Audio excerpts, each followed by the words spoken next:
dans cette vidéo, on va traiter du thème lorsqu'on additionne des évolutions qui se succèdent. C'est-à-dire, je pars de 200 euros, je gagne 30%, j'obtiens une somme, et je perds 20%, j'obtiens une autre somme. Donc là, ben, voilà. Hein. Donc, plus 30%.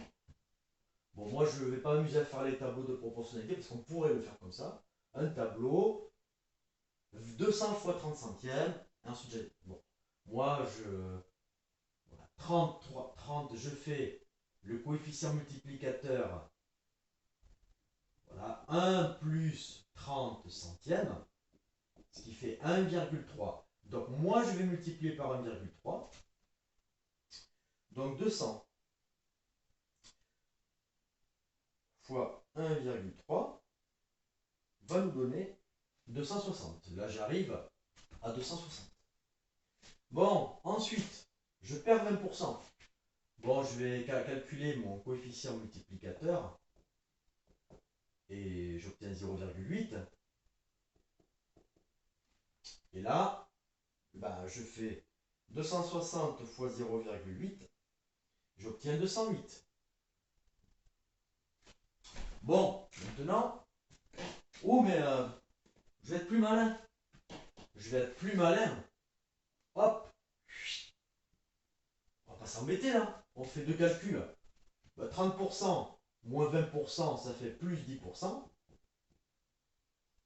Tranquille. 200.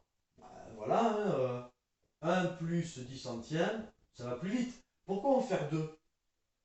Ça fait 1,1. Eh bien, je fais fois 1,1, 200 fois 1,1, et ça fait 220. Ah, ouais, là on a un problème, parce que 200 fois 1,1, ça fait 220. Dans un sens, j'obtiens 208. Donc, où est le problème? Alors le problème, c'est que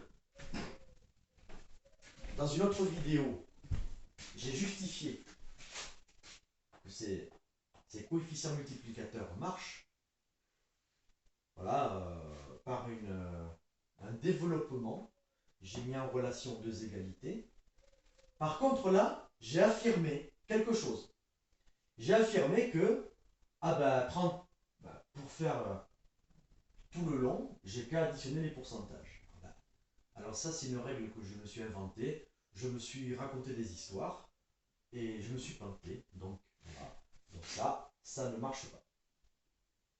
Ça ne marche pas. Donc, maintenant, voilà, je pars de 200 euros. Je gagne 208 euros. Bien.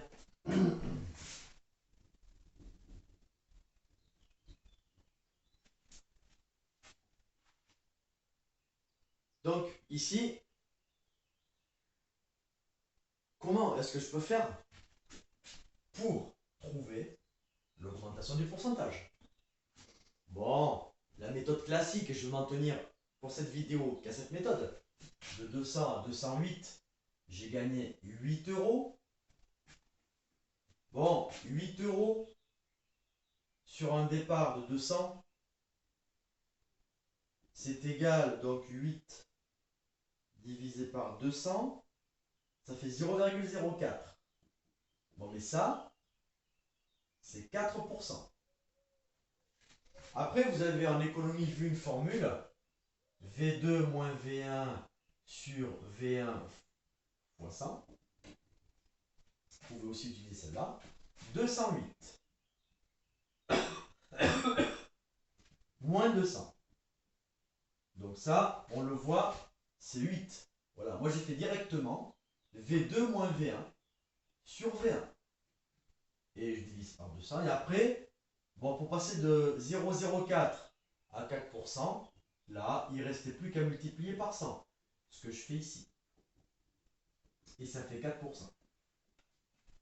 Bon, voilà. pour cette vidéo, je vais uniquement m'en tenir que là, globalement, j'ai gagné 4%. C'est quand même étonnant, hein. 30%, moins 20% au global, bah voilà, c'est curieux, effectivement. Bien. Donc pour calculer plus rapidement le pourcentage global, je ferai ça la vidéo suivante.